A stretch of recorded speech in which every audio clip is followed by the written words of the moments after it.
Hey guys, John Rettinger here, and I want to give you a comparison of the Palm Pre and what I consider to be its biggest competitor, the iPhone 3G. So let's get started, and let's begin with unlocking the device. To unlock the Palm Pre, you push the power button on the top right corner, and you're greeted with a little yellow lock icon that you put your finger on, and you drag right out. To unlock the iPhone 3G, you can either push the power button on the top or the menu button in the middle, and you simply slide to unlock. It should be mostly familiar for a lot of people. So the first thing I want to compare is the launcher. How do you launch applications from the Pre and the iPhone 3G? Well, the Pre does it pretty interestingly, and let me show you. You can use these four icons across the bottom. The first one will launch your dialing menu, which I'll show you in a moment. Second one launches calendar. Third is mail. Fourth is calendar. And the last one is the launcher. So these are hard set, you can't change them. But if you want to get to more menu items, you push that last menu, which opens up the launcher, and you can scroll back and forth, and these can all be selected and rearranged anywhere that you like. But if you're already in an application and you want to select a quick launcher, you can take advantage of this gesture area at the bottom, which I'll show you again. Slide your finger up, and you get this little wave where you can get access to those four launcher buttons, or the five launcher buttons that we talked about just a minute ago. Select one and you are off. So I selected contacts right here. So go ahead and throw that away, and I'll show you what I did there in just a minute. To select icons on the iPhone 3G, it's relatively similar, except you are stuck with a static array. You can arrange these icons any way you want by selecting and moving them around. You have the ability to customize what comes up in that bottom. You can show up to four icons. And that's relatively it. There is not a gesture area on the bottom. The navigation is done really through these four icons on the bottom and the icon array above. So next thing is, let's talk about multitasking.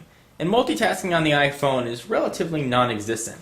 If I am, say, in my browser and I want to view my contacts, I have to hit the menu button, exit out, and then hit my contacts.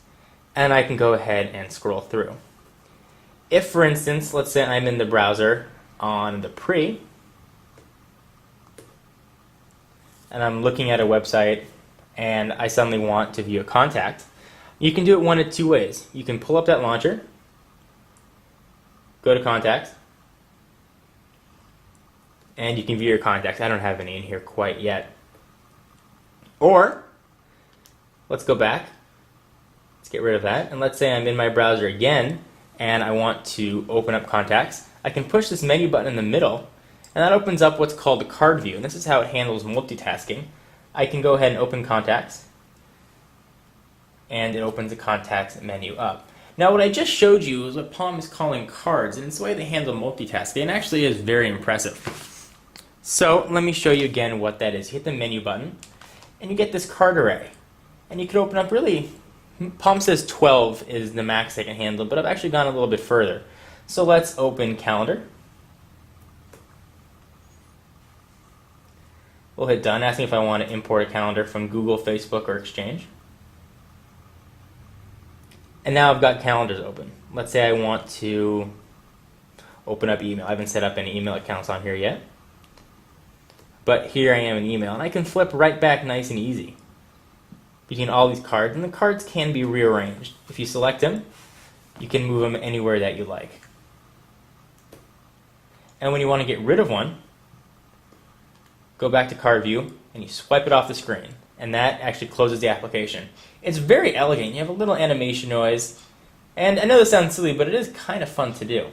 So that is how the Palm Pre handles multitasking.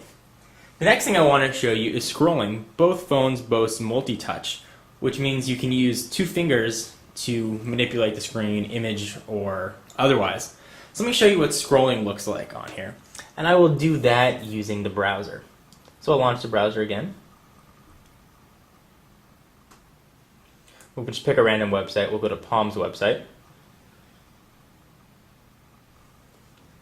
And on the iPhone, we'll launch, I've got Pocket Now up here.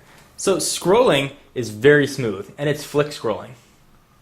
So as I go, it keeps scrolling. It uses a physics engine to determine how fast or how slow I'm flicking scrolling. Now the pre is relatively similar.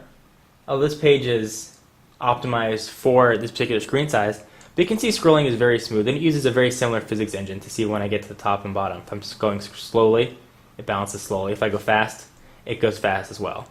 I'd say it's about a draw here on the scrolling. If you ever use an iPhone, you know how smooth it is.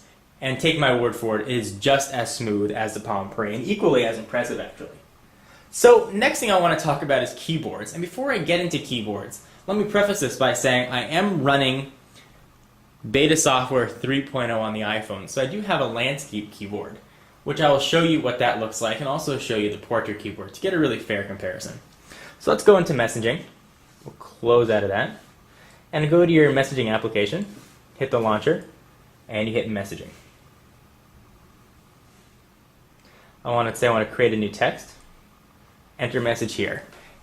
And the Pre uses an actual tactile QWERTY keyboard. You can see what that looks like.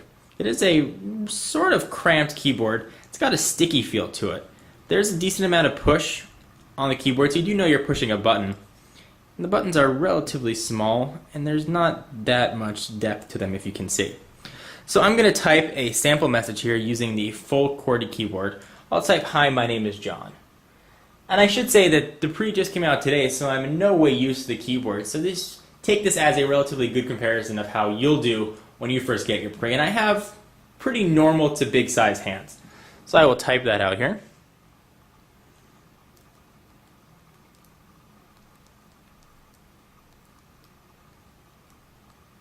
Notice actually I typed it out with a decent amount of accuracy, actually complete accuracy. "Hi, my name is John," with no errors. So that was actually relatively nice. Let's try the same thing on the iPhone. We'll go to text messages again. I'm going to pull this off so all my contacts and their recent texts don't show up. And we'll open up a new message. And I will type, "Hi, my name is John," using the landscape or the portrait keyboard on the iPhone.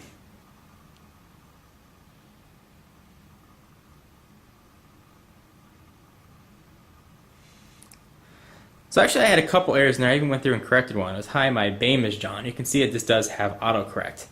But since I am running the version 3.0, I have a landscape keyboard, which is certainly fair to compare since most future iPhones coming out will take advantage of this landscape keyboard. So let's go ahead and try that again.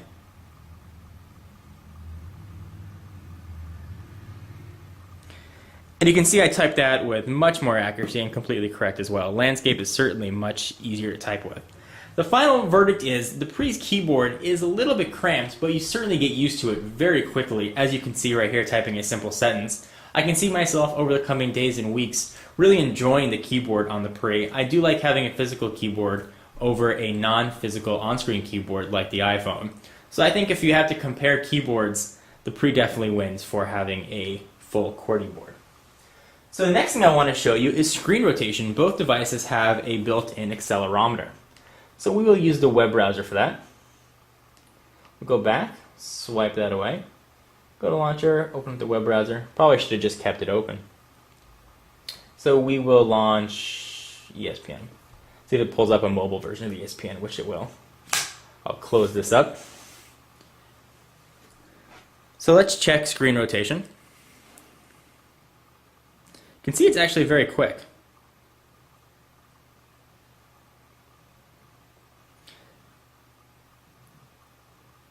And let's try the same thing on the iPhone 3G. Go to the browser.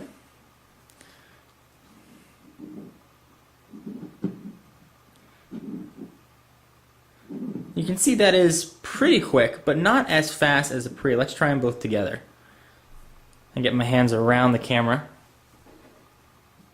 So we'll put this one up, put them both up. We'll try turning them at the same time.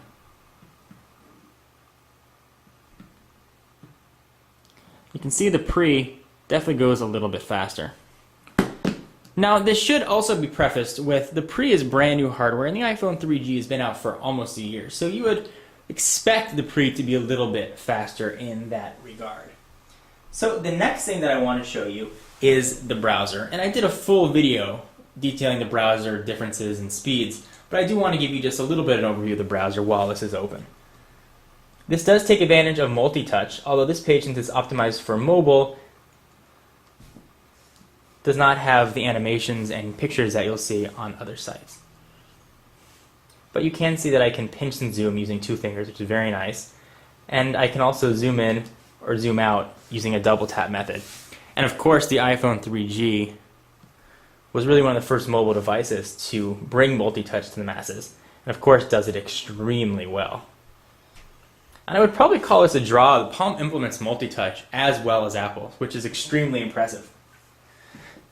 So let's go back to the home and let's talk about navigation.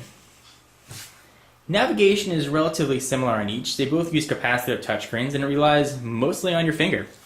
So navigation, like I said, you use using the launcher. You can move around to launch your applications. Oh, I do wish there was a customization option. I just launched a calendar right there. Customization for these 5 menu items across the bottom. The iPhone is the same, 4 on the bottom, and you can customize really whatever you want. Navigation is really easy on both devices. So let's talk about physical specs. How do they look? Well, during the unboxing, I gave you guys a size comparison. Let's go ahead and do that again. We'll stack them on top. You can see the Pre is significantly smaller in that aspect. But it is thicker due to the slide-out QWERTY keyboard, but not by much. The Pre really does feel nice and small in the hand. It really is impressive. Let's do a comparison next to a standard size credit card for both devices. Here's my Costco card. And you really can see and appreciate how small the Pre actually is. It's not much bigger than a standard credit card. And thickness-wise, it's really not that thick either. If you compare it to a device like the BlackBerry Curve 8900, considering it has a slide-out keyboard, it actually is very thin. It's certainly pocketable. As pocketable, I would say, as the iPhone. So guys, just wanted to give you a real quick overview and comparison of the Palm Pre and the iPhone 3G. Stick around to the channel. We're going to have a ton more videos coming up about the Palm Pre, really detailing everything. And for exclusive content or to ask questions about the Pre, be sure to follow me on Twitter, twitter.com/John4Lakers. I'll put a link in the sidebar. Hope you enjoyed, and I will see you guys in the next video. Bye-bye.